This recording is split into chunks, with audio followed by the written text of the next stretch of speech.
Seidler was born in London, where he spent his early childhood. He grew up in an upper-middle-class Jewish family. His mother Doris was a printmaker and graphic artist. His father Bernard was a fur broker who bought bales of pelts on commission. He had an office in New York City. When the Seidler family's apartment in London was bombed during the Blitz in World War II, they relocated to Lingfield in Surrey.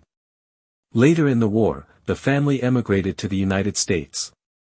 The ship they sailed on was a member of a convoy of 3 ships. On the way one of these, carrying Italian prisoners of war from North Africa, was sunk by German U-boats. It was on the voyage to the U.S. that Seidler developed a stammer, before he celebrated his 3rd birthday.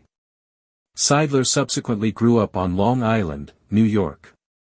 Seidler believed that his stutter might have been a response to the emotional trauma of the war.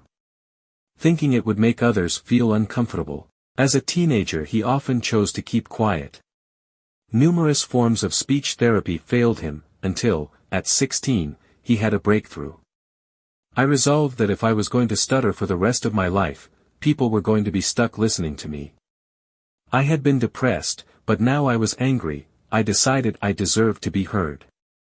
That is when, in rage he spoke the F word, or naughty word, as he recalled decades later.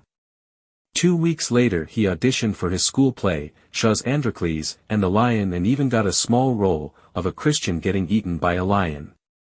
In 2005, he used it in a scene in his stage play about George VI. Seidler later attended Cornell University, where he graduated with an A.B.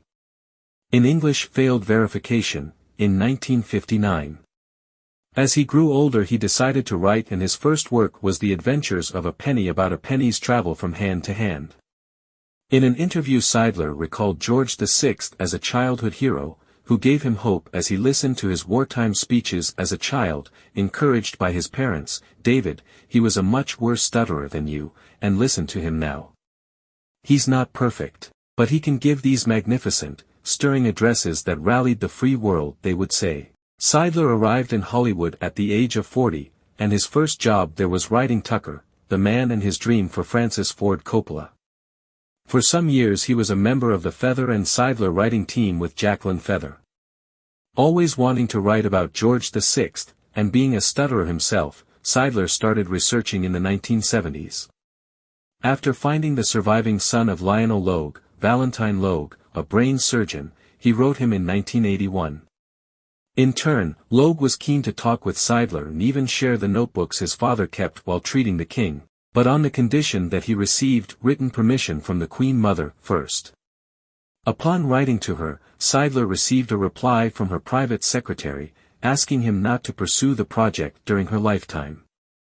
Consequently, Seidler abandoned the project in 1982. The Queen Mother died in 2002, but Seidler didn't start the work until 2005, when he suffered from throat cancer, and returned to the story during a bout of creative work it inspired. Eventually, he wrote the first draft of his screenplay, and his then-wife and writing partner suggested that he rewrite it as a stage play. As an exercise. She felt that the physical confines of the stage would force him to focus on the key relationships in the story, without the distractions imposed by concern for cinematic technique. In 2011 Seidler won a BAFTA Award for Best Original Screenplay, and later an Academy Award for Best Original Screenplay for the film The King's Speech. When writing the script, Seidler discovered that his own uncle, also named David and also a stutterer, had been sent to see Lionel Logue by his father, Seidler's grandfather.